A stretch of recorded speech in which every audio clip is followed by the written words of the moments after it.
Indirectement, c'est Kassoum Sapo qui a envoyé son client à Koube. Amina Rasidjal.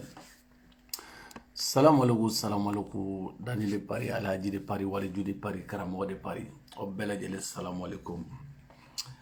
Sungalo nyuman bana, anya fo chogomna sungalo nyuman bana, alhamdulillah. Comme bi ngi mali on aseli, mais bi ngi mali on aseli. Comme ndiya taga jatemne islamia damne na malla be laba malla mali on be islamia min don ma shita do jiya kono oli de be islamia don ateme began werga ko la ko kira jigina indi sallallahu alaihi wasallam kira jigina indi ima famu mali kon lala islamia sugu be malla bi gun waseli ni de be on bangira jiya kono oli ni ma shita de kele kabi ala ku dan kle bisaba mashu ma famu oli de be jamana in cogoya don oli de ba fembe don oli de ni ala kadi u be yele sa oli de be sana yelen ke iba be de yino jibril be jigi malla badra ali ibn ka kele ke di abela jelembe mo benata jamana in afrique de l'ouest be anyonte khasiria ni sage afrique de l'ouest be c'est uni ala te ñon fe o mo be uni ala te ñon fe islamen nunu munu ma ñe fe uni Achine ala te ñon fe ima buye te so nuga seri dungeli parce que liba don suraka foi te seri tili mo kan kono to afara ko sungalo sume dun kile ne kama o kile mali on bode je ngode hakebe maliga kile ne mali to soro parce que o kile ne kile bisaba dundi mali on to soro e mai kile bisaba indone ni modun e ga sunguni fu ye mugan kono to ke fu falaki o malion be kile mugan kono to kile muga ani shegi ko bodi la debe ala yu dan domina salo yare o sella jiye benye kira bangira dugumina maka islamaya bangira worom na maka o be selo nye o be fembe ko linye ko ala mo fo ko ala gogo islamaya ko be bega kala me bega kala kira de nanano kira na nanadi kira ni islamaya ni nana sallallahu alaihi wasallam ma o be seli jiye benye jiye be abo ban shuma ka seli jiye benye ko kira jigina o fe o kuna o be kile kongo de la fu population tede islamé nyam o munu de be to sigi tele la ko kalo yira ma munu be kalo yira chodi ha malen ba fo de ko kalo yira ka sira mo nya ki nyejo ala la quoi gi de bali be bandi pour e ka do ko mali seli ka ko chogo era tala mali seli ka be ge jagoya ibe kare kon la jeri ni misi mo afara do wa go no ko kalo yira jagoya parce que fana jodo wa fere parce que frigo tubulu ga so ko na toli wa ko riga ma kasira manufunya ka unyejo alala problème dala ala ka samare irana islami nyumon kudu ala ka samare irana ala ka iran shetigila ka iran na folotigila ka iran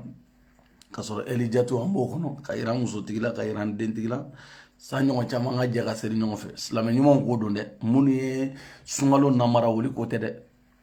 de ala ko shufolo be jahannama munu sungalo namara parce que malien ta tora sungalo namara dila tala danga deato sango samwani shegi mwani kono to tala muni kera anga nyong boya doni jamana ngono sango samwani shegi mwani kono to depuis on bangira dinya kono ma bisa washu malien tede islamé nyamo nunu de baké de bon bangira bisa ba mashu ko tala muni kera sango sa ala e kalo dantli bisa ba di clip bisa ba anikeli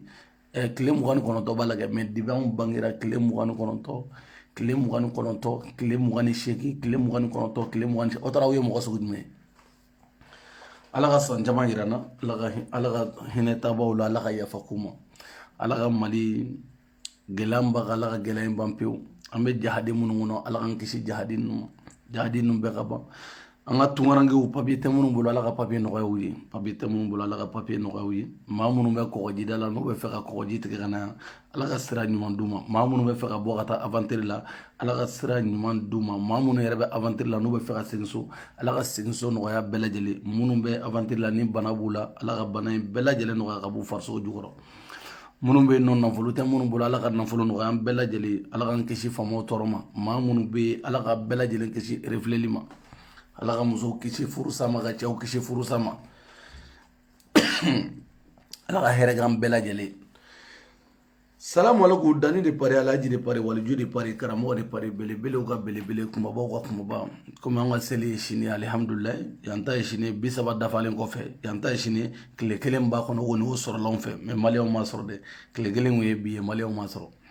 k'aw fo ka waleɲuman dɔn ka foli b'aw bɛɛ lajɛlen surtout Adja Madinɛ k'a fo ka waleɲuman dɔn ka sanbɛ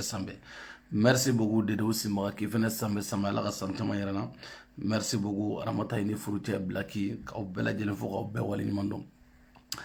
merci beaucoup ala ka mayi ni maaw ka mayi nin bɛɛ lajɛlen k'aw sanbɛ merci beaucoup Melissa Mimi 12 wura 12 k'aw bɛɛ lajɛlen fo k'aw bɛɛ lajɛlen waleɲuman dɔn Faransi kɔnɔ madame de la présidente Nasra Sako Asuma Bagayogo Fatou Zara Eastern Kanté Allemagne Musa Sissoko Faransi k'aw bɛɛ lajɛlen fo 12 Basili Dambele k'a fo ka waleɲuman dɔn Dani de Paris an bɛ don kɛnɛ kɔnɔ komi bi an bɛ don kɛnɛ kɔnɔ parce que an bɛ don kɛnɛ kɔnɔ dɔɔni bi parce que kunu an ye video dɔw ye an ma se ka don video la n'o ye CDR mɔgɔw ye parce que an y'a fɔ bɛɛ ɲɛna n ko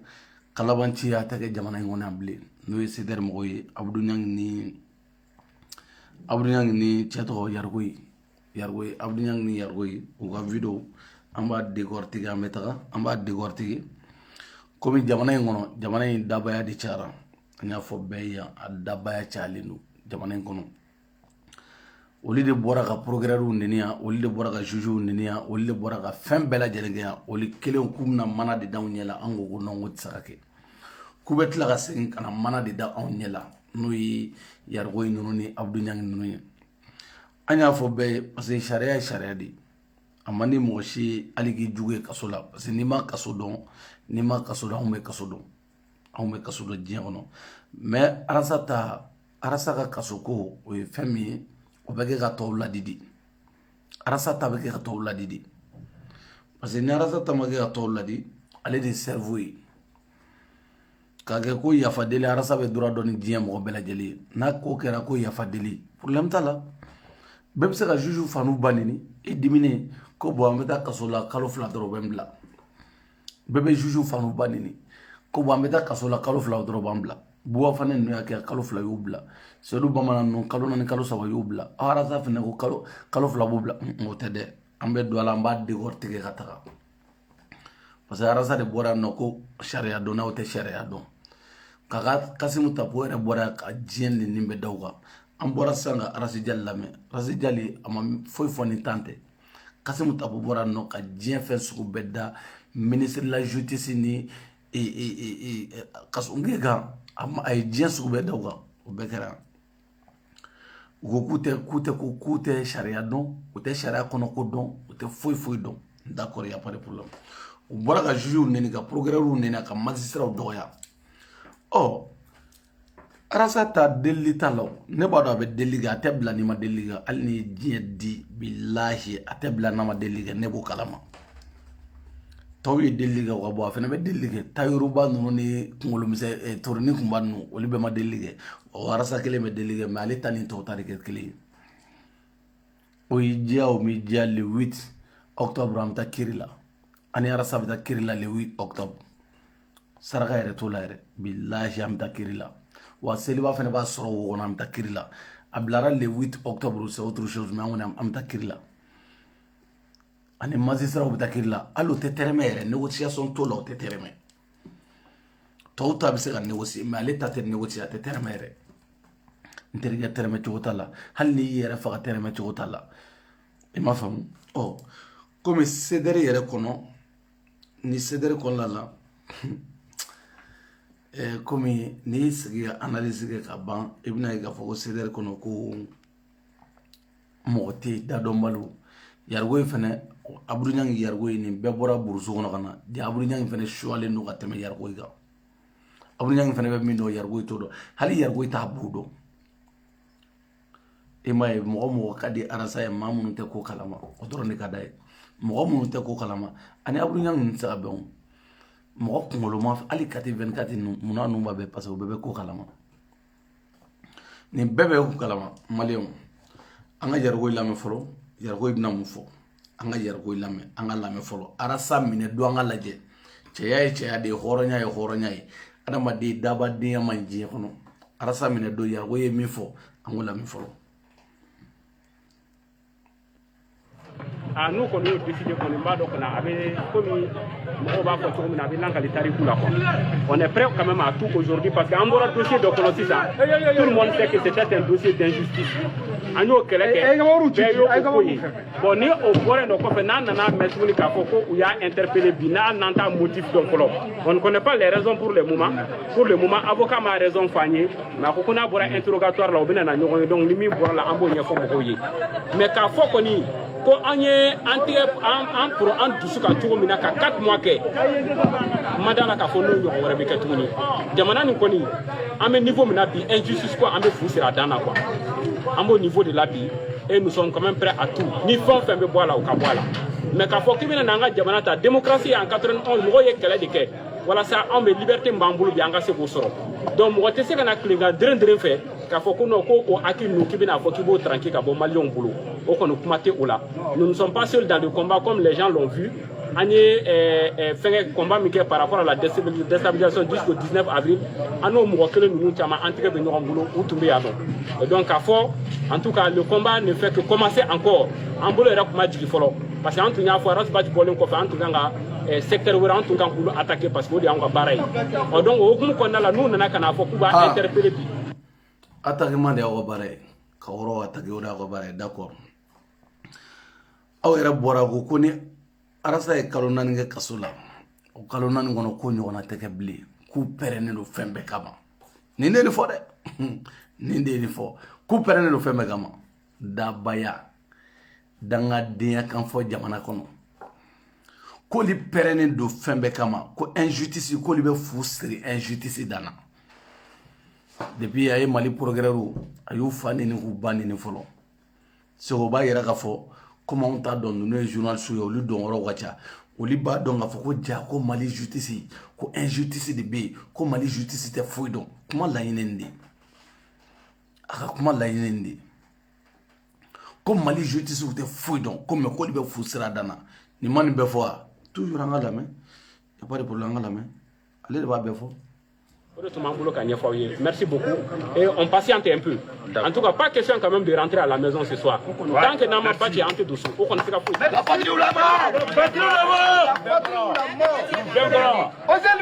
Bon, il est un fort. Ou t'es douce, ou bien non, ou ni arasa de mana kabo, ou t'es douce. Ni choubebo, injustice, ou lieu foussero dana. Ame bali munatouni, yargo yere Johnny. Ja dabaya arasa ye join dona ka ban mo ma arasa ye join ma adama de daba adade gabo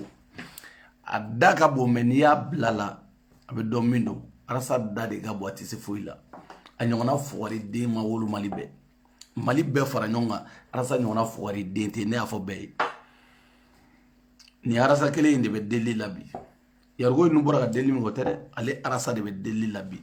ne ba be kalama abe delila bi kabakudo mais atebla de atebla faka tribunali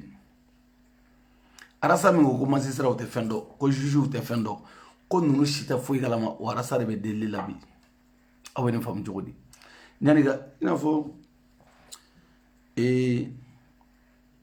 chato arasi jali afo chogomna arasi jali afo chogomna kasola donte chaede chawo chebe da kasola kasoba bi mashi amandi mashi ga ta kasola foni ma dele kasuke halli kaso to me amandi mashi kaso bi se ka ke mo da kana chien kele mais ki do kasola chien kele jamana chien kele chien fla jamana kele ngono chien fla chien saba yere ni ngawe fuwari dende ode abuli nang ni buwa fane tarayon wakati nu somna kube feka umina na komina kube feka ta kasola ubu jenga ga sirabla jamana kele ngono be kasola shinya fila arasa nyona fuwari de ma bangi adali ngundo arna kini fenga odela ka mawga wari mine ka dun ne y'a fɔ yan a muso filɛ nin k'i muso bila garage la i ma seli k'i denw kɛrɛfɛ adamaden barika bannen a ye minɛ a y'a ka taa fugaridenya de ko b'i kɔnɔ sinon maninfin i bɛna ni e de ka baara kɛ k'i ka jamana la développer k'i ka famille ta ka yiriwa a ye minɛ a y'a ka taa i dɔnko de banna ni tiɲɛ b'i da i tɛ minɛ o tiɲɛ de t'i da kɔnɔ o yɛrɛ ko kelen an ka lamɛn ani aburuɲangu tɔgɔlen don min ye bi an ka lamɛn ni c'est très important ni yɔrɔ ninnu na. D'accord, i ni ce i ka ɲininkali la n bɛ aw bɛɛ lajɛlen fo aw minnu bɛ ka accompagner ni mission min n'an y'a initier bi ani ka b'o la mɔgɔ mɔgɔ bɛ k'an suivre aux réseaux sociaux sanfɛ an b'u bɛɛ lajɛlen fo. L'initiative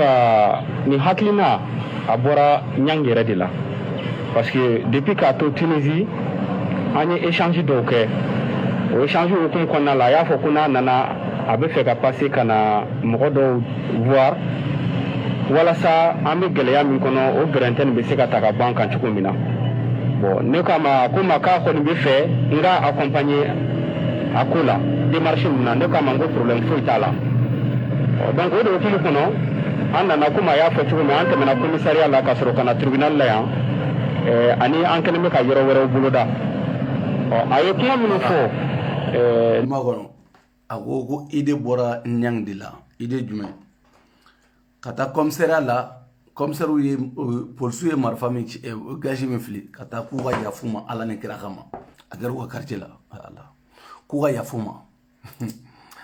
ka b'o la ka taa tribunal la ko procureur fɛnɛ ka yafu ma u bɛ bɔ yen fɛnɛ u b'a ɲini ka Samu ni Selima ye k'u ka yafu ma Ala ni kira kama deli de bɛ yen dɛ Arasa de ye nin bɛɛ fɔ Arasa ko k'u ka deli kɛ k'u ka fɛn bɛɛ kɛ u ka deli de kɛ bilahi Arasa bɛ nin bɛɛ la kaso ka bon aw ma ye n'a donna kaso la a bɛ kɛ fatɔ ye deli dɔrɔn de bɛ sa o bɛ deli yɛrɛ yɛrɛ deli chauffelenba de don bilahi Arasa de bɛ deli la sa ne ko e de bɛ dabaya la yan n bɛna taa ye n place bila mun deli ko de kɛra e ka tribunal ye fɔ août le 4 août i jɔ e de la ka Samu ni Selima ye ka jɔn bila ka sɔrɔ i ka tribunal ma se fɔlɔ i de la k'o kɛtɔ ye min o de la u b'u yɛrɛ sɔsɔ donc magistrat b'u yɛrɛ sɔsɔ e y'u ye ka jɔn de bila ka sɔrɔ i ka tribunal don ma se i y'o ye fa ɲuman i bɛ magistrat i b'u kɛ dangadenya e de ko k'u tɛ sariya dɔn n'u tɛ sariya dɔn aw de bɔra yan nɔ Kasimu Tapo Arasa a filɛ nin ye e cɛ magistrat filɛ ninnu tɛ droit dɔn ninnu donna tan mais n'aw minɛna e ka yɛrɛ ka avocat ko ko procureur de jo don ko taara danga de bɔli kɔ k'olu t'o sariya yira maliyɛn bɛɛ lajɛlen na aw de ko k'u tɛ sariya dɔn donc olu fɛnɛ tɛ se ka aw bila k'a fɔ ko wayi ko deli bɛ Mali constitution yɔrɔ min kɔnɔ a ye bɔ n'o article a k'o f'a ɲɛna donc procureur de bɛ a jateminɛ sisan ka Samu ni Selima maa minnu tɔɲɔna k'u ka hakɛ lasegin u ma olu ka hakɛ bɛ kɛ mun ye o bɛ kɛ condamnation o o bɛ kɛ i ka fɛn dɔ sara o mais i kɔni tɛ bila ka sɔrɔ a ma taa tribunal de la o kuma yɛrɛ t'a la yɛrɛ k'o fɔ k'o jɛya k'o bɔ a la o kuma t'a la k'i bila ka taa a ma taa tribunal la juge yɛrɛ ka mɔgɔ minɛ ko k'o bila tribunal ma kɛ an b'an yɛrɛ ɲininka dɛ n ko fɔlen kana jɔ juge la dɛ a fɔ mɔgɔ minnu ko ko juge tɛ sariya dɔn d'accord juge y'u sigi k'u bolo fila d'aw ma kuma o tigilamɔgɔw ye sariya violer juge ye minɛ olu yɛrɛ ka avocat ko si i minɛna min na i y'a kɛ hali ni ne kun don ne kun bɛ i datugu nin kan ka da ka procureur jo don Samu ni Selima ye plainte min don olu jo don ne m'a fɔ dɛ aw ka min yɛrɛ b'aw sɔrɔ na don o de y'a fɔ k'i minɛna min na i minɛna min na hali n'ale don ale b'i datugu o dara Samu ni Selima danga de b'oli kɔ procureur tɛ se k'aw bila procureur b'aw bila cogo di Samu ni Selima taara procureur fɛ yen u tɔɲɔna de ka t'o da procureur kan ka t'o da procureur kɔrɔ hali n'aw taara procureur deli o tɛ fɛn ɲɛ koyi Samu ni Selima olu de ka hakɛ bɛ d'u ma procureur m'aw minɛ o procureur ma plainte k'aw kama dɔ de ye plainte k'aw kama ka t'u da ma kasi procureur ye f'aw k'o yɔrɔ de faamuya wa Samu ni Selima olu de tɔɲɔna olu ka maaw de tɔɲɔna ja révolutionnaire bɛ deli kɛ dɛ ko révolutionnaire ya mo de jula jugu ko révolutionnaire je be delli ke de ane delli sisa e be delli ke de an fleni te mali kono mi se garasa mine muso te mali kono mi se garasa mine arasa fleni fo saya bachi nyamu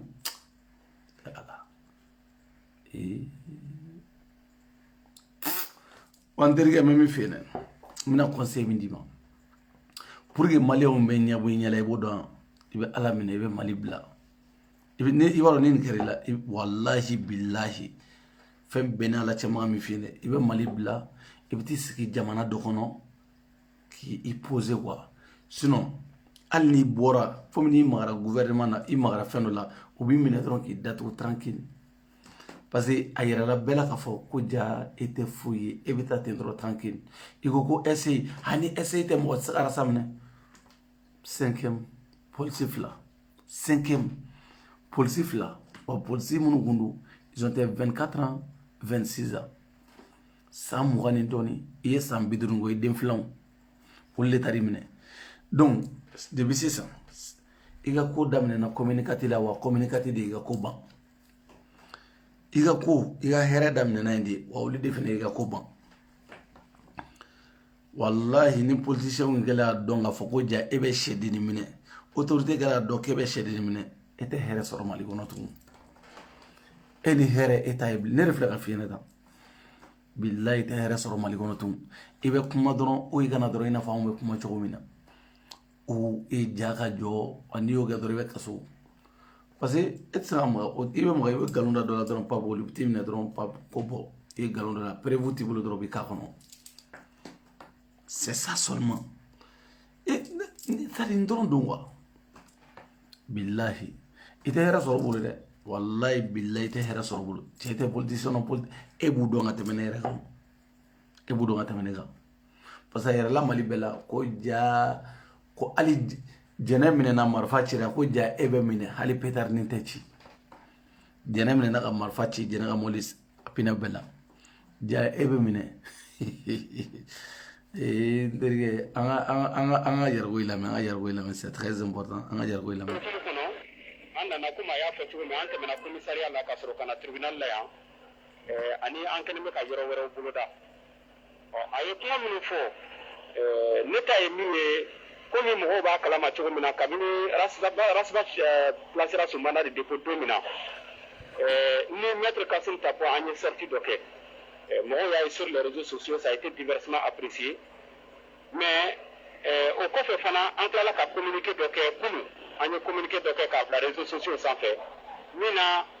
nous pour adresser les bien anga membres ani anga sympathisants na ka fo mo min kera c'est vraiment regrettable comme on a photo na vidéo kono ko do yan se free en soro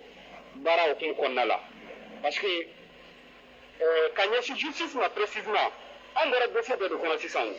au dossier flène ni akara ka fo justice ni to là ni justice ka indépendance pour faire accusation de kale ka ni chipa chima ka fo ko ga ara fin qui veut que procès ban fin a dossier qui va vider 3 mois qu'on a la amende o ka bo ira ko na la angere acte de que mi anga ko reto kele akosebe o ko mi nyanga fo chuma anga sorti la ni tinejinu borala gazu chula fo ka tase clinique ko na la au coffre fana a sebelu que ne précisément ne sebelu chaman que sincèrement parler que j'ai regretté après parce que ni avocat ni sera parce que ni avocat que nka kuma ko fe ne Kassim Tapo ay fen chaman fo nyina o rekra sababu vraiment ay ni misara donc fen chaman be agunto donc domina erebi sigara sa kerefe ka fo ko a téléphone chena donc nous ne zonde a o don e unta kalama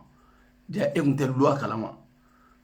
donc aw be arasa no fe ko arasa be loi do jate fendo donc si ça no e bora fen chama kalama donc arasa te foido mi men dabala ban ni bela jelna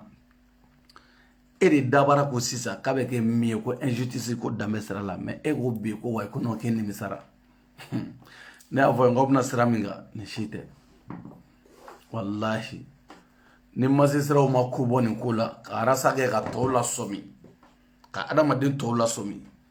ni masisra o ya arasa bla kalo kele kalo fla c'est que mo ba fono ali arasa tarano arasa ye min da wa u neni e bɛ taa kalo fila kaso kɛ dɔrɔn i b'u deli u b'i bila arasa de bɛ tɔw la sɔmi fɔlɔ cɛ ye kuma dɔ fɔ arasi jali ye kuma dɔ fɔ ka fɛn na ko n'i ye si tigɛ ko yiriju misɛnnin tɔw olu bɛ kɛ cogo dɔ la a y'a fɔ bamanankan na donc min mana da arasa kan tɔw b'a dɔn k'a fɔ ko ja arasa min da baara ka bon o ye kalo 8 kɛ o ye san 1 kɛ cɛ anw t'an yɛrɛ sɔrɔ nin ko la fo magistrat ta maa yɛrɛ ka na n ko fɔ magistrat ma Mali la a bɛ dépend arasa ta in de la aw k'u lamɛn dɛ ɲamɔgɔdenw de tun b'a la yan ala ma mɛn k'aw tɛ juge aw tɛ juge aw tɛ foyi dɔn a ma mɛn yɛrɛ Kasimu Tapo kelen de tun b'a la ko foyi k'aw tɛ foyi dɔn o Kasimu Tapo arasa bɔra k'aw neni siɲɛ joli a ma bɔ ka kuma dɛ o Kasimu Tapo kelen a bɛna min fɔ n bɛ Yarigo ta n bɛna fɔlɔ n bɛna Kasimu Tapo la dɔɔnin a ye lamɛn voilà Yarigo an bɛ segin ka na i la an bɛ segin ka na i la a Kasimu Tapo bɛ min an ka lamɛn Tapo bɛ min Tapo bɛna mun de fɔ Tapo bɛ min voilà an ka Tapo lamɛn ne kɔni b'o f'u ye quoi rasta kɔni tɛ se ka fɔ rasta ye k'a tɛ plainte déposer hali n'i y'a fɔ a ye min ka d'a ye a b'o de kɛ et il a raison n'o de fana fɔ tubabukan na mɔgɔw caman ye wele ko n ka kuma rasta fɛ n ka o fɛ n ka mun f'a ye ne kun ye ministre ye rasta ma ne yɛrɛ takinɛ yan mais ne dila k'a wele k'a fɔ a ye k'a kana fɔ n ma tipo a au contraire a fɔra ye kuma min na n yɛlɛla n bɛ yɛlɛ a la n bɛ yɛlɛ de donc rasta bɛ min fɔ n'a digira mɔgɔ min na i kana kojugu kɛ fɔlɔ mɔgɔw b'o de théâtre bɔ k'o de kɛ ten ka mɔgɔw ka kojugu kɛta ok a yɛrɛ bɔra nɔ arasa bɛ min fɔ n'a digira mɔgɔ min na ye kojugu kɛ ko arasa y'a fɔ ale yɛrɛ ma ko tibo k'ale ma kuma la o d'accord donc Kasimu Tapo b'a dɔn arasa bɛ mɔgɔw ne a bɛ fɛn bɛɛ kɛ mɔgɔw la Kasimu Tapo c'est un vrai hypocrite c'est un avocat hypocrite aussi hypocrite j'ai jamais vu un avocat comme lui o Kasimu Tapo kelen ko arasa bɛ min fɔ n'a digira min na i ka taa plainte k'a kama a bɛ min fɔ i bɛ taa sɔrɔ n'i jogo tɛ k'a digi kun i la o Kasimu Tapo kelen b'a dɔn arasa bɛ mɔgɔw fa nin a bɛ mɔgɔw ba nin o Kasimu Tapo kelen arasa bɔra a b'a ka bɛɛ burujaya Kasimu Tapo bɛna mun fɔ arasa minɛlen sisan a bɛna mun wɛrɛ fɔ an ka lamɛn arasa minɛlen Kasimu Tapo bɛna mun fɔ an ye an ka lamɛn Rasbat na ala sɔnna ma n bɛ kuma fɛ n bɛ taa sɔrɔ kasɔgɔba la k'a f'a ɲɛna tiɲɛ don a ka kan a ka chroniqueur il est libre on est dans une démocratie mais démocratie fana n'a règle don dɛ i tɛ mɔgɔ dɔgɔya i tɛ mɔgɔ nani surtout u ka baara la quand c'est un corps protégé comme la magistrature i tɛ se ka u nɛni ten ko magistrat b'u sigi k'a lajɛ voilà hali faamaw yɛrɛ voilà bon aw ka lajɛ même Kasimu Tapo de ko sisan ko arasa k'ale yɛrɛ to ministère la arasa ale dɔgɔya ale ma kuma ko mais sisan arasa minɛlen k'ale bɛ taa fɔ arasa yɛrɛ ko arasa ko tiɲɛ don k'i bɛ i ka chroniqueur la mais i kana mɔgɔ dɔgɔya i kana mɔgɔ nini ko magistrat c'est un corps protégé i kana olu dɔgɔya a dun mɔgɔ li dɔgɔya e b'o kalama mais i yɛrɛ fɛ olu tɛ se ka wuli ça c'est un vrai hypocrite c'est pour cela les gars j'ai jamais aimé parce que je sais que c'est un vrai hypocrite ninnu furadama ma kɛ Mali u tɛ Mali fɛ o mɔgɔ foyi an ka yɔrɔ lamɛn an ka lamɛn hali faamaw yɛrɛ fana c'est la même chose i tɛ se ka faamaw ɲani cogo min ka di ye ko o ye journalisme ye ne tɛ jɛn n'o ye n tɛ sɔn o ma an ka tabiya yɛrɛ tɛ sɔn o ma hali faamaw yɛrɛ fana c'est la même ko hali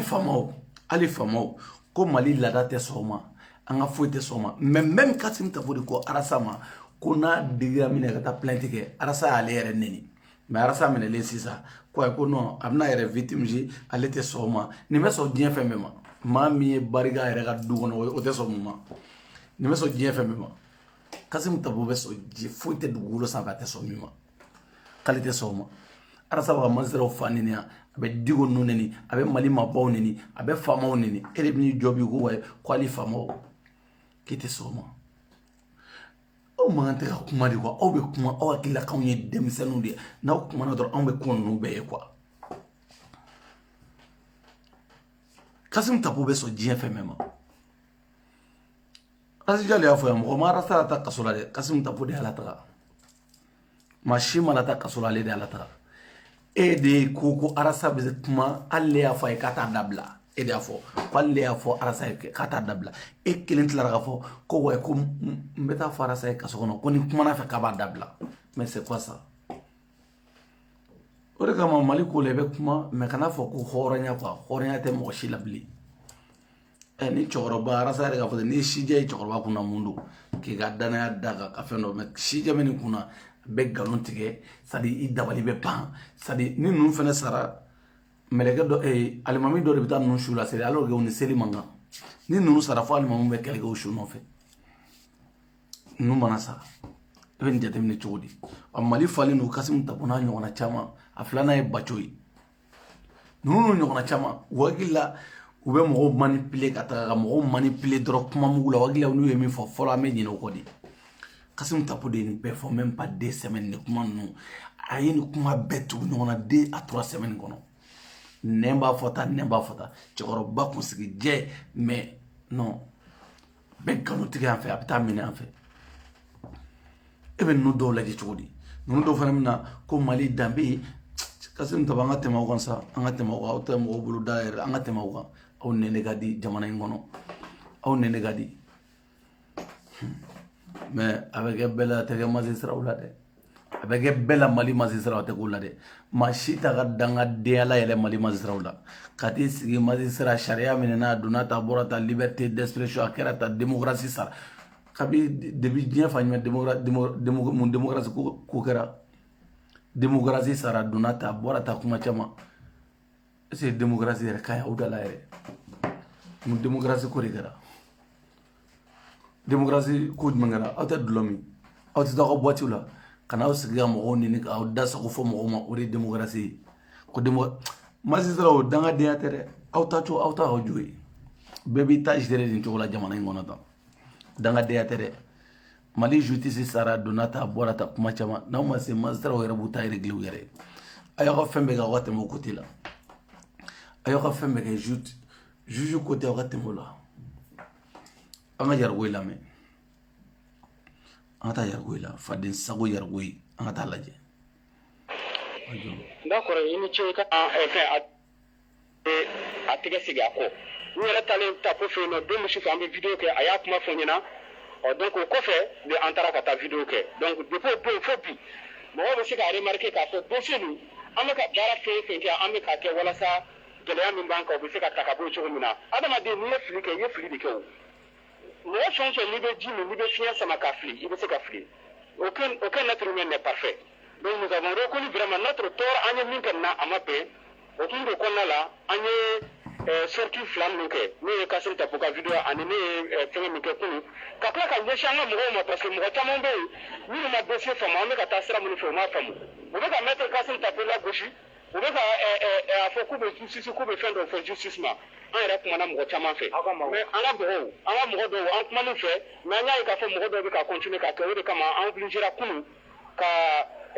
communiqué kɛ communiqué min an y'a bila bɔlɔlɔ sanfɛ an y'a ci fana a kan ka ci mɔgɔ minnu ma walasa u k'a faamu wa an ye mɔgɔw rassuré fana non an ye kuma minnu fɔ o kelen de b'a kɔnɔ an ko mɔgɔw bɛ ka min ta ka ɲɛsin Tapo ma a man kan parce que Tapo bɛ yɔrɔ min na hali Tapo yɛrɛ ye gɛlɛya sɔrɔ anw yɛrɛ kama parce que déjà ale fana ni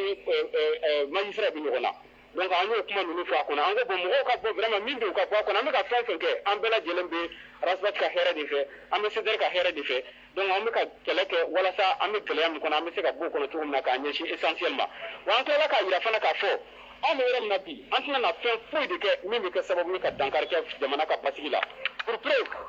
mɔgɔw wulilen hali IBK ka problème na mɔgɔw wulilen anw y'a jira k'a fɔ ko non k'anw tɛ baara kɛ min bɛ se ka jamana déstabiliser donc k'a fɔ ko quelques mois o kɔfɛ o dossier. o minɛ i daminɛ aw tɛ baara kɛ min bɛ se ka jamana déstabiliser aw tɛ baara kɛ aw kun tɛ ka jamana déstabiliser fara b'u ka donna ta o de bɛ jamana jɔ wa asi ma taa yan fɛ nin kɛra ta karisa ya ka taa o de bɛ jamana jɔ wa aw bɛ mun baara la dugu ma e ma ye barika tɛ se ka don aw la nkalontigɛ hypocrisia barika yɛrɛ tɛ se ka don aw la tellement que mo taw do ne baw do barka yare aramadi igara chogo ijila je ga barka nyinwa billahi ijila je ga barka ni seder fara mo arasa yare na ga mo parce que barka te arasa yare law o yere o jelindo nterige o jelindo o yere o tenno yere o fofo dien fambe nterige ne dani de afine alhaji waliju ne da afine arasa etere arasa be mugani amajiga albiu arasa be jige ala shuko ga duje abe jigintani abe tatandi abe foga jiya wuli amajiga albi ne ma fi arasa be mugandili ima fa mali bidi dorme mugan aba delite son la arasa be ke misela de ka ira malen dimbela jiya wono arasa be ke zana de mo da wono abe ira malen dimbela jiya wono ima foi famia lalibi wa ibna famu do awte jamana nyangami fede e da bara de jo sisa ka be ke mi abe kuyi e mo foya injustice ka ba bali jamana ngona abe ke mi abe kuyi awte do soni arasa mabla ogle ko tabaji no danga de kan fo malion hakili tawla yare ma shia hakili tawla arasa menena ga datu ya ne ba radio la men ngache mo ba telephone ti don akumana ko jugun abe kuma ko jugun abe mo nini abe mo gorba kata ni fori yere radio la ga ba segi ta chena di utereta o radio la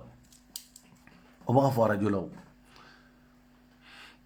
o ta fo ako mo do nyamula ko way kan ngabo angata sunti arasa do nata borata aw do ba fo ga jota la no do ba fa ko sunti do ba fo no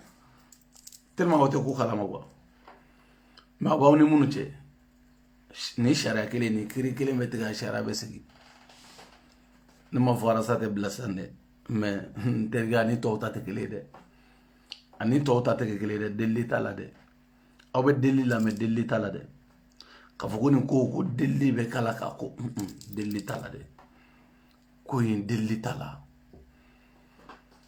tribunal le 20 comment le 4 août tribunal be ke n'a be condamné a be condamné parce que ni magistrat ba yira arasa la foga arasa tede billahi foga mo oresa itina fo magistrat ma kaduna ta borata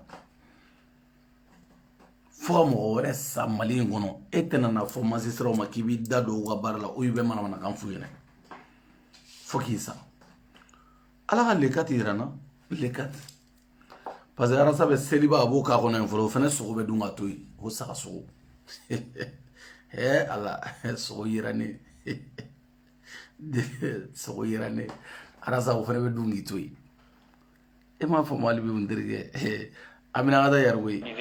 donc a fo ko quelques mois au kofe au dossier ko gagné ko la claque na élection kana min fait que ça veut ka jamana dangar ka jamana ka basila vraiment to ko mena mai aisa eni wolo bache aw be se ka dangarige jamana ka basigi la a fɔra ka aw yɛrɛ bɛ minɛ yɔrɔ min na e yɛrɛ wulila e ye dogo fɔlɔ aw bɛɛ dɔnnen don ka taa aw minɛ kelen kelen dɔrɔn a banna SDR tɔ ye mɔgɔ joli ye Bamakɔ SDR bɛɛ fara ɲɔgɔn kan o tɛ tɛmɛ mɔgɔ 60 kan Bamakɔ bɛɛ ka taa aw minɛ kelen kelen kan aw ka kɔnɔ o tɛ mɔgɔ dɔw bɛ place la u bɛ si pan jukɔrɔla la dɔw bɛ gari place la dɔw bɛ si Carrefour kɔnɔ jamiw ni fɛngɛw la ka SDR yɛrɛ Abdou Niang de kɛra a ye initiative Abdou Niang de bɛ idew ta ka na aw yɛrɛ tɛ se ka foyi kɛ aw tɛ se ka foyi kɛ Abdou Niang de b'a bɛɛ ta ka na jɛkulu min yɛrɛ filɛ nin barika yɛrɛ t'aw la ne bɛ barika ko in de fɔ aw ye don o don parce que ne b'a dɔn debat daminɛ waati ne b'a dɔn o de t'aw la Faransi jateminɛ cɛ o cɛ bɛ arasa nɔfɛ a bɛɛ ye barika tan di u bɛ ne dɔn ne b'u dɔn ne b'a dɔn mɔgɔ minnu don kabi ala y'u da barika t'u la mɔgɔ bɛ arasa nɔfɛ Faransiya bilahi ne b'u dɔn tigitigi fantandenw ni barikantandenw barika t'a si la yan ne b'u dɔn nin bɛɛ ye o bɛɛ bɛ yan nɔ n'i y'u ye ala ma dɔn diyaw la fiyewu u kɔni bɛ tunga na hali u ka to Mali la o ka wusa bilahi hali u ka to Mali la o ka wusa u nalen yan u hinɛw de bɛ don ne la ne b'u ye u hinɛw de bɛ don ne la tu vois non parce que ne se ka adamaden tunga na nin cogoya la c'est pas possible quoi c'est pas possible c'est pas possible arasa no fe mo mo be français ya so do de on taraw arasa no fe mo barga be mo fe abetaraw ibe muso mun ya oli rete oli toy ne afi mo muso bia oli toy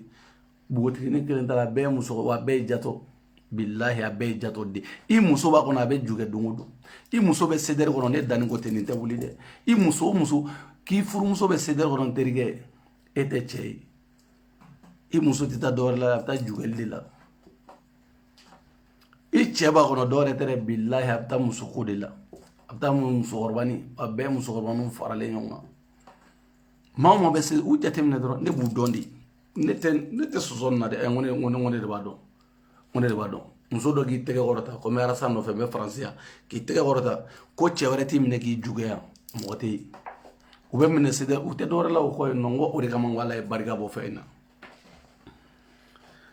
ne be chawdo sigile ko no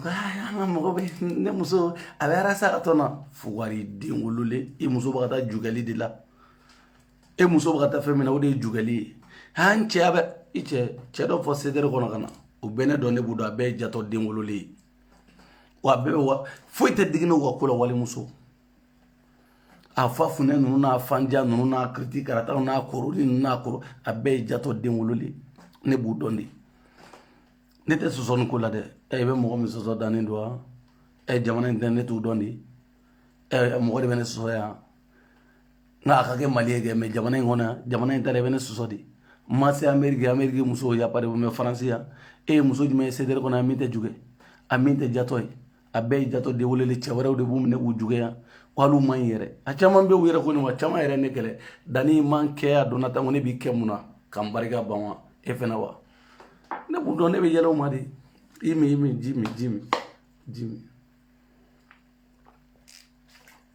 Jimmy biesele sungolo bana chama be wene fenga dorem nay dani ne duna ne wala ne arasa kanu no fe yere de kadi wala ngoni ne be sider la mu ne kan oli nana ne no fe sigara sa no fe ngo ne mbado muso do were be oli muso do were bala billahi kabakodu na to fo me kabakodu ne buya no ona obaja bo munye malikula obsa munye malikono aw ma fe obsa munye harasa amarasa ijuta kaboy ebe muna kona jato deako hali musoroba do rebe abajalo ngo oli be jena ke lawiya buyi wa bajalo na fenga be jato ya o chorbanu me njomine de bugotu nuni wa foitala be muso muni kuma man ne souvent ne te kuma di ne be yelo madi ne te kuma di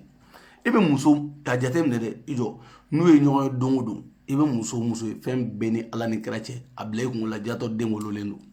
ebe muso ka fle ne ceder no fe jato e ala muso te ceder ko ne te mi don sa ebe fa ba fo mo re ba fo ne dania mo ne de budon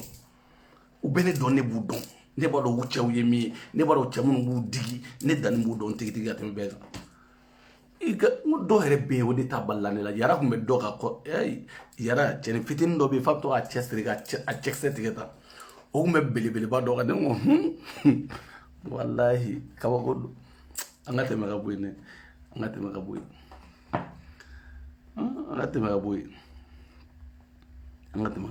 mena ibu ye dore de ara sakanu tede abbe ubeta fe no fe ni mi mata doy no fe o tarab doy no fe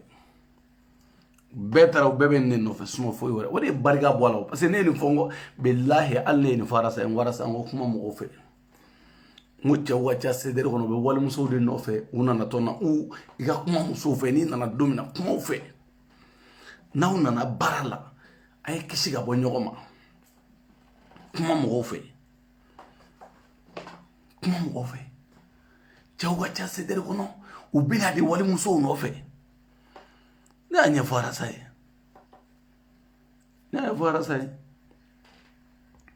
na anya fa na no kuma mo fe ale yɛrɛ bɛ taa ka karamɔgɔkɛ muso minɛ ale yɛrɛ ka alimami muso ale b'o minɛ ninnu fana bɛ ɲɔgɔn minɛ yan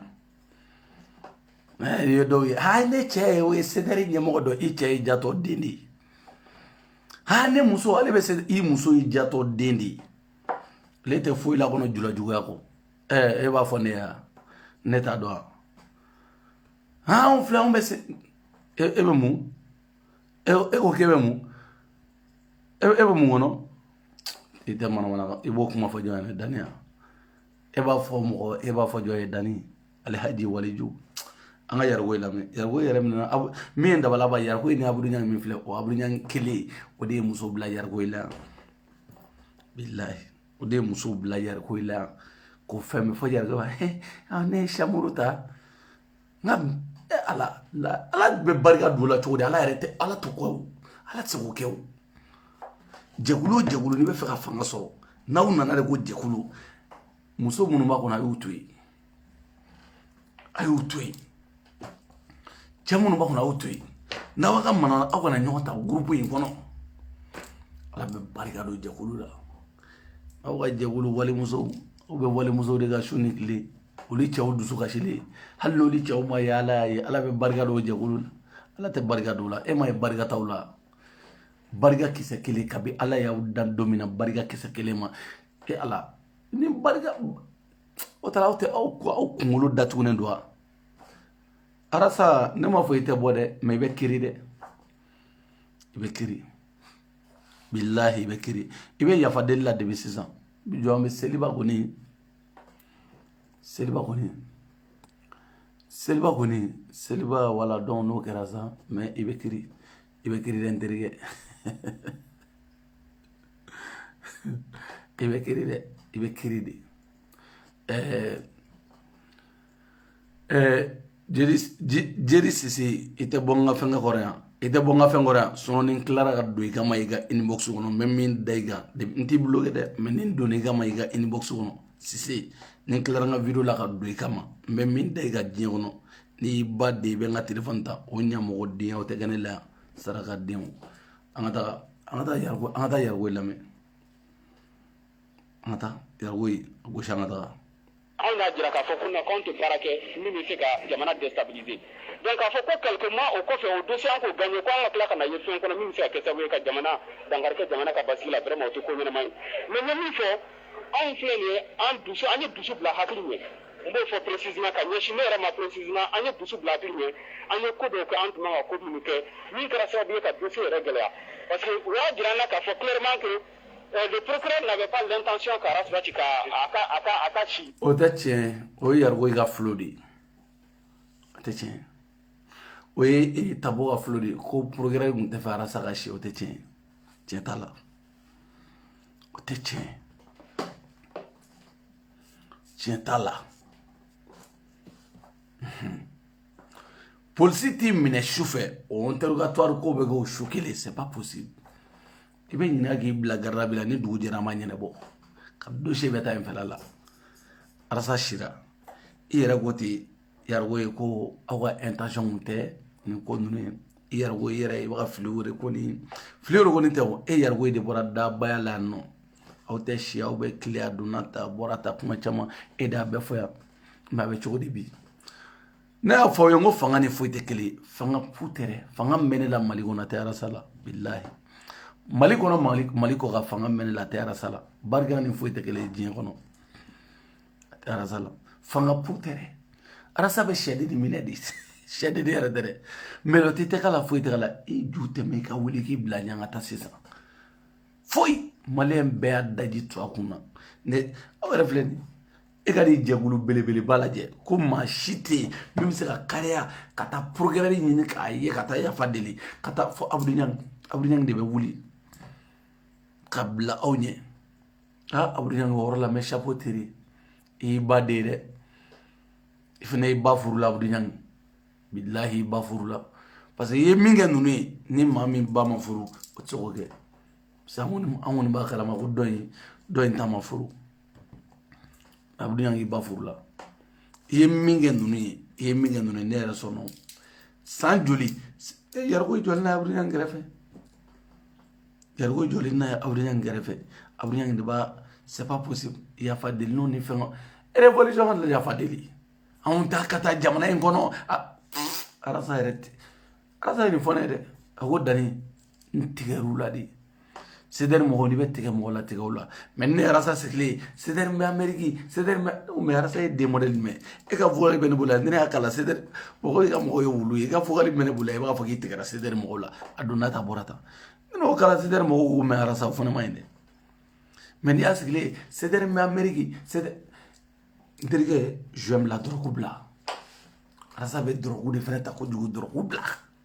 bla baro drogue fene efe may drogue wa jugi ma ko jugu e kungole ni ngamise e be drogue milki ne sigi nya gushi dama vo mo tabashi no ta ko nya o wati do maliaw tabashi no maliaw de gara la boy suno ne ara pleni ramo ni mo tala ibna be apo mena sa dani fleni ak même sukula dani fla ka vo je m'en bats les couilles j'ai rien à foutre foi de cinéma hadani fleni mba shudo mbi mbe dani shudo nya jula ngono soro aka video fleni hadani ni dobe musogola o mu ne be cinéma o bere bali ak maya tere bali ak ma o demi bali ak may bodon foi de cinéma mami ne ma fo arasa fleni de arasa dom parce que arasa baro ale tisa ka tagede anti so ka tagede debité ina fo nere parce que ne baro de tita ke debité tita ke mari nina ko mege mari do mina dani min mamble dani munu ba ndeliga iga mari ata iga debité ata ne kayitala ne ko ni beya nde boyande debité iga debité ata iga mari ata ngoni beya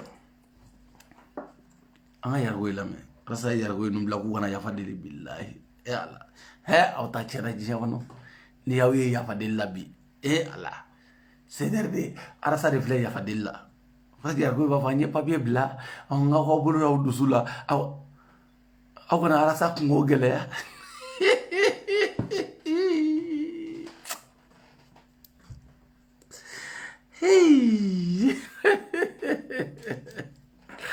Allah grande bi shi waran dibi billahi shi waran dibi arasa be yafadili la ilaha arasa duna adu zajes flana arasa ya billahi dibi tribunal la aviro beno kuyon arasa be yafadili la foya namne fo ore ma Seydou Traoré ba mana wa ko dara saka ka publication la yele be ga dere fa Cédar mo omna ni abuge Seydou bolla ya kata ya donta ya Seydou bolla ke muna ate boli ako bu ma bolu ka sonye Seydou clara kana ama boli ata jamana ware de Seydou bolla parce que Seydou ba don Seydou ba manam ba don ale dimba tigi de ale be du do de balo kalo kele kaso la o be jale ga dimba kan do di ale ni ko nuke mais kalo kele kaso be jale ga dimba kan ale be du do de balo radio sababa bolo o radio fla jago ale be boli justice mais nye cheye mina jo juti fowari di na songo bobali arasa nga be jolla musoma jonta bol justice ni fiya boda soro buuma bidru do fiya la justice buuma bidru do fiya la aw nyane ni no bubu ko mina president ko bubu yange danga de mo be boli khalif dale Seydou bamana billahi Seydou bamana nga samara akawsa ni Cédar be farale nyonga ibe nyini nga ko muna barika ni fuita kele alli Seydou bamana me kodo ga mandi me be Seydou abe samara me do asena akawsa ni Cédar be parce que adama de alli be nyebe ge na figi ga ge fendo e shini kana nyini yera ko Seydou bamana radio soba bulu ayere halala abdu nyang yere be baraka ga radio sola radio so jojo la be Seydou bamana bulu nete d'accord ni Seydou bamana fa nere Seydou bamana do ya arasa no fa gacha mais ne ba do tanye ko bo kono Seydou bamana ma ga ko ge kata wari du sunguru ba ni bo waro la ale woni ma radio soda le fa abdu nyang be baraka ga radio soda ayara sa ga radio fo ne ta hala ga play son jewro aya irane la ta arasa te danga dia Seydou bamana nga samara kofela aga samara kofela aga usani arasa bora shioshi la aga usani billahi Cédar mo be fara nyonga Seydou bamana nga samara kofela aga usana be fura yere tolan négociation to lo parce que ale be baraka yere halala la wala mo ba sebe ko joli ko radio saba de baburu trois radio o de b'a bolo billahi tura arajo de bɛ Seydou Bamanan bolo arasa ka arajo bɛ min Fugari den sigilen don wali arajo de la ni dɔ m'i gɛn ta dɔ b'i gɛn a fa bɛ taa arajo so min na ko mun yɛrɛ dɔ in fa Samabali kun b'a a b'a fɔ cɛ ma ko DJ Max wa DJ jumɛn de cɛ in bɛ yen o cɛ min ye nan figi ye tan DJ kun DJ a DJ tɔgɔ a DJ tɔgɔ fɛn ka sa fa bɛ to ka taa arajo so min na DJ Max tɛ de o DJ Max ka arajo n k'olu ye arasa gɛn arasa t'o fɔ olu y'a gɛn olu y'a gɛn ka tɛ don in bilen billahi olu bɛɛ b'u ka arajo kɔnɔ yen nɔ Seydou Bamanan b'a ka arajo kɔnɔ bon arasa ka arajo bɛ min a ye arasa ka arajo fɔ ɲɛnɛ kɛ faden sago de sigilen don wali arajo la Seydou Bamanan a kɛra cogo cogo o ka samara kɔfɛla ma musa ni arasa ye a bɛna mun fɔ Seydou Bamanan ma n'a y'a di so a b'a fɔ n ta ye n ka arajo ye n bɛ n ka arajo kɔnɔ ni nin ye n di yan n bɛ taa kuma ye ni nin ye n di yan n bɛ taa arasa ka arajo bɛ min ni RFM y'a gɛn don min na aw bɛ sɛbɛn kɛ diɲɛ kɔnɔ wala DJ Masi olu ye arasa gɛn billahi arasa tɛ don olu ka arajo kɔnɔ bilen yɔrɔ fɔlɔ la kun ta yen mais ala a tɛ taa yen bilen olu y'a gɛn de ka kana se yen ou bien n'aw bɛ mɔgɔw dɔn min bɛ bali la i b'o dɔn e b'a dɔn ko Seydou mɔgɔw ka ko ye min i b'o dɔn ne danni ma min fɔ ne aw bɛ mɔgɔ dɔgɔya aw t'o sini foyi cɛ fɛn t'aw bolo aw t'aw nɔfɛ mɔgɔ bolo aw ni mɔgɔ man di ne kɔni tɛ ne yɛrɛ exemple ye k'o d'aw ma parce que ne exemple ye k'o d'aw ma ne danni fo k'aw sa aw fɛn bɛ faransi yan aw tɛ se ka kun ne la ne yɛrɛ b'o dɔn ala ma barika don aw la fo k'aw sa aw tɛ kun ne la ne yɛrɛ b'o dɔn ne yɛrɛ y'o dɔn ka ban hali b'aw siyɛnna ka bila ne y'aw dan yan k'aw dan faransi yan ka tila k'aw dan faso la aw b'o dɔn ne b'o dɔn aw n'aw ba cɛ ne ye V8 mara aw ye V8 mara jamana in kɔnɔ ne ye V8 mara aw ye mun mara aw ye nɛgɛso mara aw ye V8 mara jamana in kɔnɔ ne ye miliyɔn joli mara aw ye mun mara aw bɔ sanga ne de la jamana in kɔnɔ e ma ye ne t'a ci ka k'aw la aw bɛ bila mɔgɔ minnu na mɔgɔ minnu b'aw faw san k'aw baw san o de bɛ ne dabala ban a b'aw sanga mɔgɔ min na o ye Abdou Niang de parce que aw n'olu de ye catégorie ye mais anw tɛ Seydou Bamanan aw ni Seydou Bamanan tɛ catégorie ye o ka arajo b'a bolo a y'a k'aw ba kama aw yɛrɛ b'aw tugu mɔgɔ nɔfɛ se tɛ mɔgɔ min ye se tɛ arasa ye se t'aw ye se tɛ arasa ye se t'aw ye a ye Seydou mɔgɔ minnu to yan sa minnu bɛ yan nɔ ne hakili la ko ne b'u bolo kuma min man d'u ye ko ne b'o de don u tulo la kuma min man d'u ye Seydou Bamanan ala ka barika don i la i n'i ka arajo mondiali duwawu den ni barika den ne b'a dɔn ko duwawu b'i kɔ barika b'i kɔ dangaden de bɛ se ka arajo dayɛlɛ bɛɛ de bɛ arajo so dayɛlɛ dangaden bɛ se ka arajo so dayɛlɛ a filɛ nin ye faden sagoya la wali arajo ni ɲɔgɔn cɛ hɛ Seydou hɛ Adonata hɛ ju filɛ nin ye kaso la i da kaso la ye faden sago i da ye ɲamɔgɔ de i da kaso la ye wa maliko la nin ye ta bannen koyi i bɛ kuma mɔgɔ kan dɔrɔn gouvernement yɛrɛ tɛ dɛ gouvernement de sadi i b'a dɔn wallahi magistraw ye e ni mɔgɔw bila ɲɔgɔn na de e bɛna manamanakan fɔ mɔgɔ ma dɔrɔn direct n'a nana nkalon dɔw la aw kana bɔ ko wa k'a b'a fɛngɛ dɛ a ye taa communiqué la tribunal la aw ka taa plainte tigɛ a kama o de y'a ka fɛngɛ ye a bɛ communiqué la aw bɛ taa amda la aw bɛ taa plainte tigɛ a kama k'a ye min fɔ aw ma aw kana tribunal aw ka ɲɛnabɔ o de kama i b'u sigi mun na taa plainte tigɛ a kama anw bɛɛ ye i b'u sigi de n ka ma so la n ka to yen n ka ni mɔgɔ wɛrɛ bɛ bɛn mɔgɔw sigilen don k'i kɔnɔ mɛnɛw ja tɛ papaga ye e tɛ foyi e filɛ nin ye kaso la i m'a ye ne m'a dɔn kaso la korotum filɛ nin korotum bɛ ɲɛga modèle bɛɛ la n'a fɔra nin si bɛ korotum na korotum de bɛ taa jardin na ka taa denmisɛnninw kalan ka débrouiller i dɔgɔnin filɛ nin i dɔgɔnin i ni bɛ bala o tɛ fa la Papisi a filɛ nin Papisi ye mɔgɔ ɲɛnamaba i n'o bɛ ba de la mais o tɛ fa la parce que o tɛ bacili de ye mɔgɔ ɲɛnamaba billahi e de bɛ dangadenya la ka korotumu sɔn ta k'a sigi tasuma la diɲɛ kɔnɔ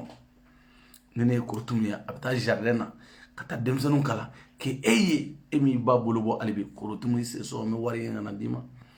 mais hali ka wari di korotumu ma f'i b'i jama o kunna o de kama korotumu ko k'a t'i ka wari fɛ i t'a ba nini n'a ma ka t'i ka wari fɛ i ka dɔrɔmɛ i tɛgɛ da kuranɛ la ni korotumu ma ka t'i korotumu ko k'a t'i ka dɔrɔmɛ fɛ billahi bɔra ni non ne de kɛlɛ n'i ta kurutum fo ye kile saba de ka kile sabana a kile naani sɔrɔ ta kurutum fo ma bɔ ka fi ye bɔra kurutum fo dum na ma fi ne ngo bon wara sa bɔra kurutum fo bi ma fi ne ha kurutum fileni ene ala jebe kurutum shibe eta mina bi e ka kurutum in chola kurutum de ba debura yɛrɛ hala ka mɔdi ni ba bulu abe essence eta essence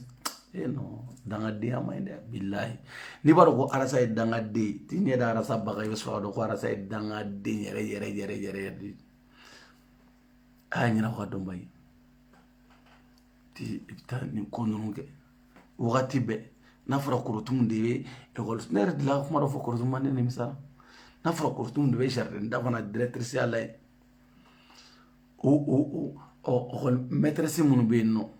oli nyamala don kurutum de avec kasola kurutum de mo ba ka kurutum se oli be kurutum boya yere ha me ko me ala barka do papisi la doni kurutum i dogoni ala o kurutum digi borika billahi suma yego ne ategere ladi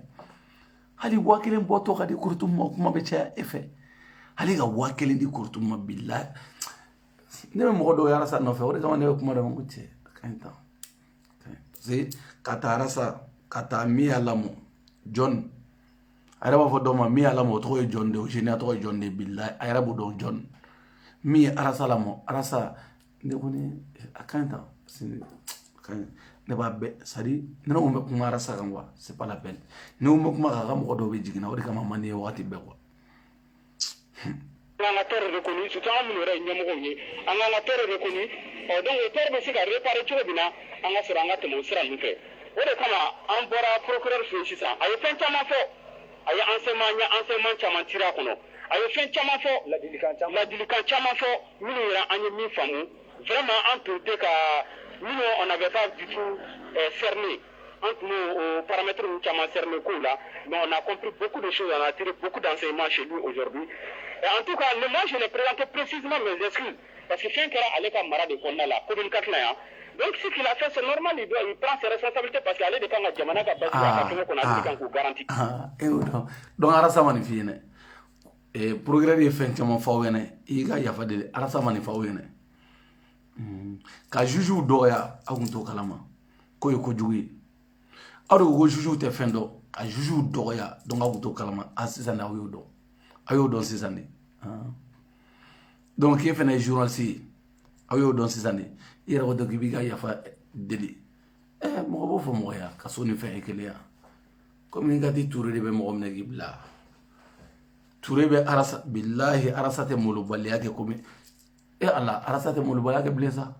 ala parce que arasa ba do ali ni programme me nyonka o mɔgɔti la ali président de n'a kila n'a bɛ communiquer kɔnɔ ta plainte gosi a kan n'a ma kɛ kaso la i k'a fɔ mɔgɔ a b'i ka hakɛ ɲini ka d'i ma président de mɔgɔ o mɔgɔ bɛ communiquer kɔnɔ ko intouchable don fɛn bɛɛ ni ala cɛ n'a ye manamana ko k'i la k'i jo b'a la i ka preuve b'i bolo taa procureur fɛ yen a n'a ka milliard n'a ka fɛn bɛɛ n'a ma da to a la i kana fɔ mɔgɔ ni kodaw be touré don la ilaha illallah ay touré na rasa procès la je le quatre ay ta communiquer tribunal la ay ta procès la je touré na rasa ay ta procès la ba do ko donné ko touré ko tché i ba do ko touré juge de wodon be soro ka do mo modèle mi do touré ko mona worom na rasa kashi damne kashi o kashi rasa e kashi damne ya fama j'ai toujours plus magistrat j'ai boy kana de bariga bani ma be imam digo ne gibe do dala obega otego sungolo bana ma be digo ne gibe do dala chodi otego parce que Fiankara allait comme Mara de Konna là, communication là. Donc ce qu'il a fait, c'est normal, il prend ses responsabilités parce qu'il allait de quand Djamana ka basi a fait qu'on allait de quand qu'on garantit. Donc il faut que là, à Kaka, on a la responsabilité à ce moment où on a fait, qu'il vraiment on est coquin, on est saramina, on a kana yafa de l'effet, parce qu'on est peur de la cime. Voilà. Donc on est coquin commune mono en jutemina, on a yafa de l'effet. Wallahi billahi, yargo na fakale ga ide do chetere. arasa de adwada ambalima me feno fone avec la publier arasa ga mo wa page récemment quoi arasa a demandé pardon à tous les magistrats arasa demande pardon Samuel Silima na ma ke wa ko bo wulu la gaduna Samuel Silima tib ni ma yafa dolo fa oli rebi kona nedi wallahi o ala arasa be yafa de Samuel Silima fa ko mi ka fili la be yafa de awayanno ne da fa wene awat la publier les pages ça ko arasa demande pardon o de la sa ibe sara tuga ga an rebe Samuel Silima deli o ayam korge bla ya famu korge mte yafa deli don aya famu sisan an rebe Samuel deli ga Silima deli zango nga ta luala de me ko mi mali article la yafa deli ta kono mais an rebe dambe don be don amam pam fendo guna kana yafa deli la sonna fara kana ta sharia la yere chamo be ko te kuma de sharia ko sharia tu ga fembe ke e jamana chamo be jamana bla de kuni go sharia tu wa sharia la bato hinana ka bola yafa e chamo be jamana bla de billahi donc arasa be yafa deli na yafa deli o don ne rebe video ke ga Samuel Silima deli ko bla halu ma bla ko nyama ne rebe video ke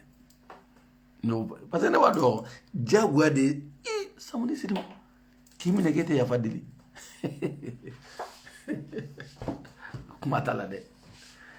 te yafa deli bo sigi dabaya wala donata borata bo sigi dabaya wala fantan de video ke la krigara nu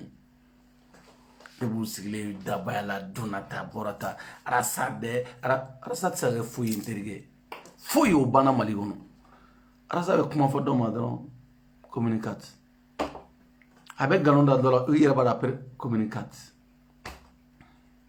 abe mi fi ma do communicate aba fo absenga fo walla aba avec galonda polsu la do communicate avec galonda doyon la do communicate oliga Sénégal be wula kama avec galonda bargala do Sénégal be wuli communicate alaba aga voga yere ba ko non c'est trop je veux pas ça j'aime pas ça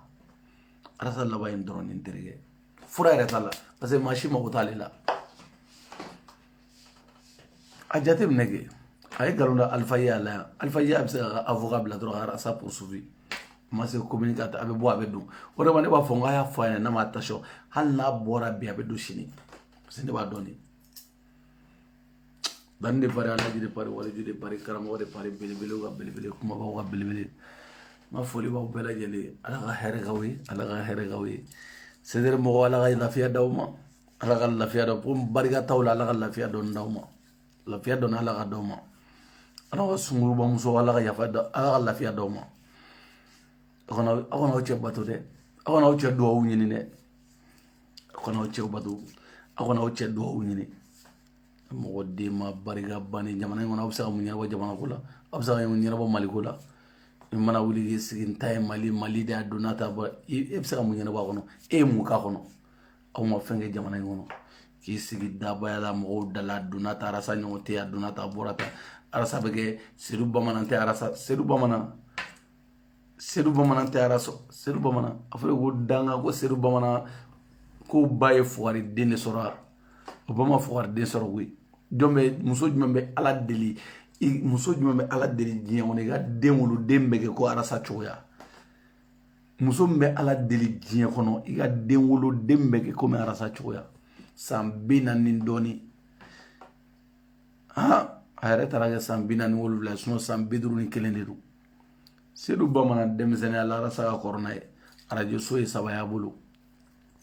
ha kaso nyana ma wuliya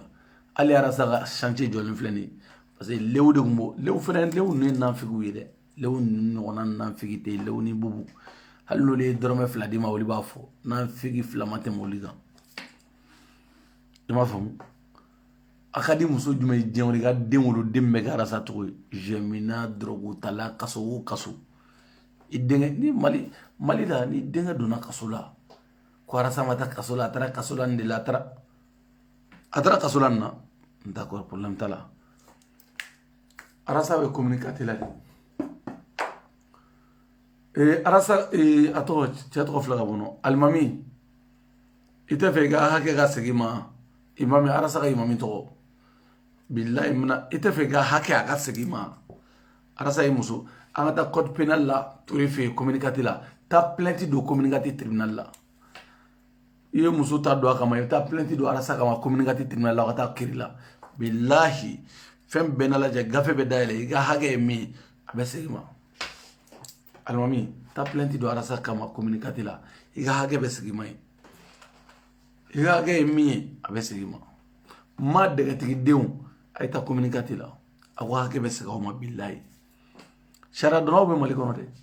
awa hage fami abe segama billahi abe segama jabana kono bali masisara be mo hage de mineka e Allah iga hage ilon ala arasa mi mana ko ke mo ngomna hage ba fe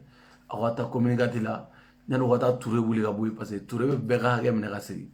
communica ay mana ko ke jonjona ay ko ke mununa na wa hage bloquer ndo ay ta touré fi communicatif la touré bala jadi touré be article de la je na be ne arasa jo bala tiɲɛ be dama mais ne arasa jo tala billah aga hage na ma do ma aga kubona aga hage be dawma usa se bi kungolo chauffeur ta touré fi e fam bingere e de kan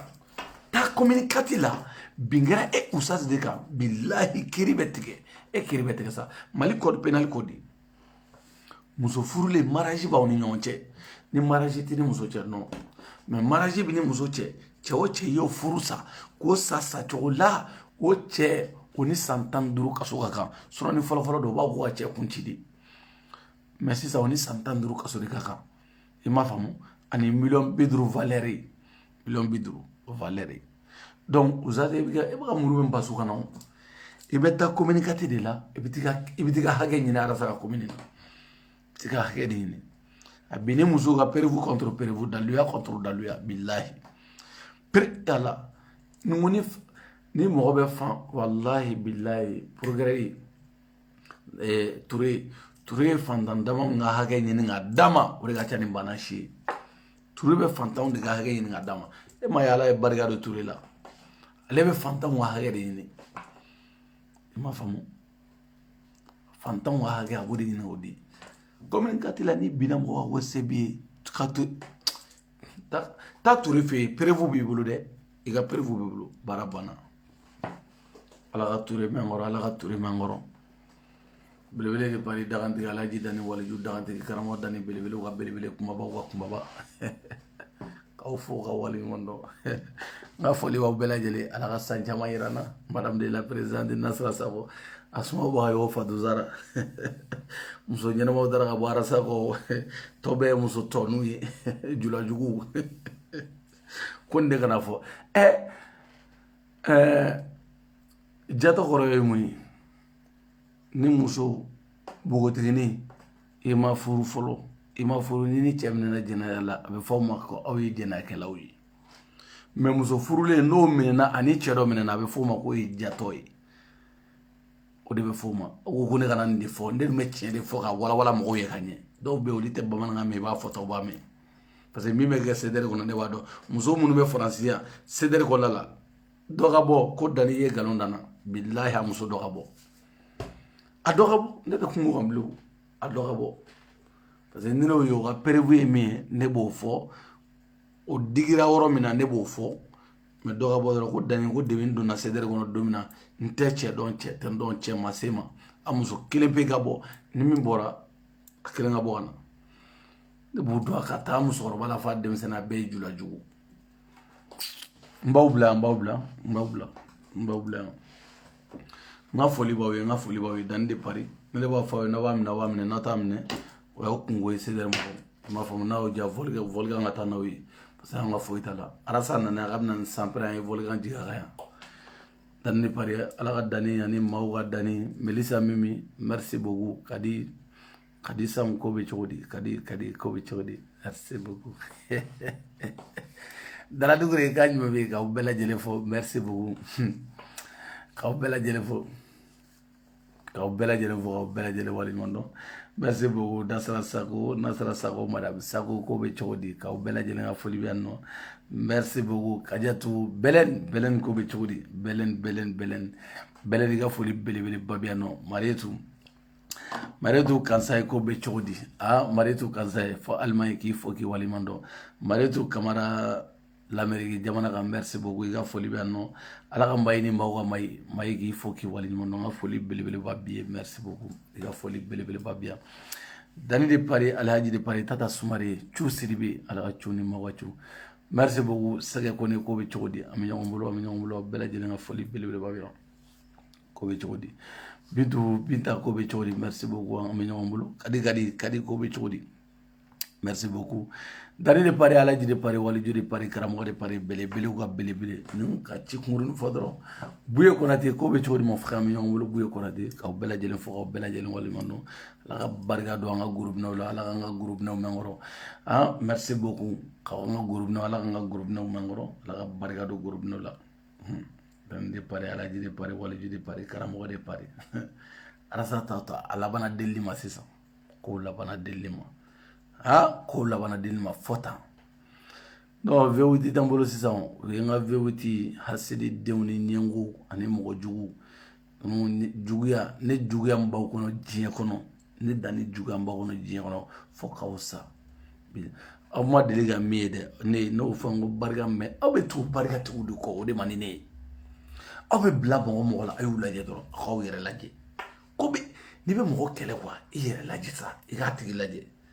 obo foko be sedu kele radio saba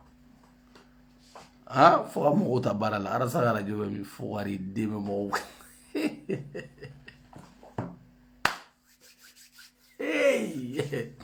arasa ma foi famo alibi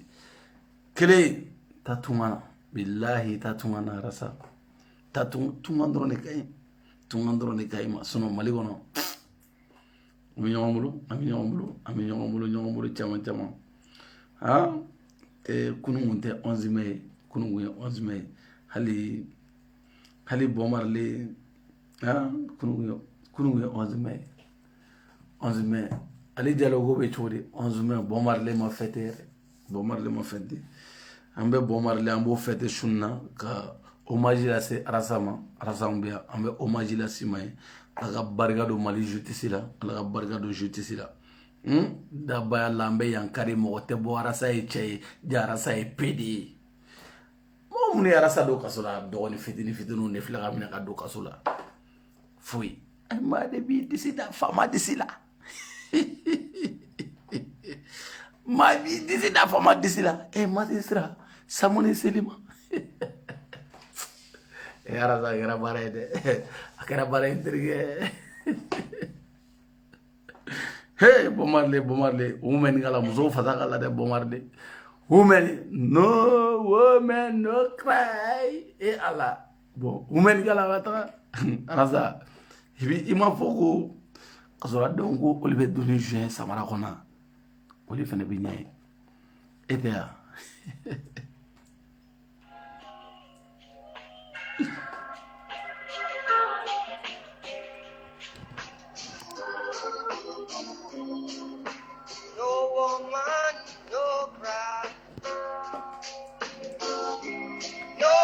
Woman no cry.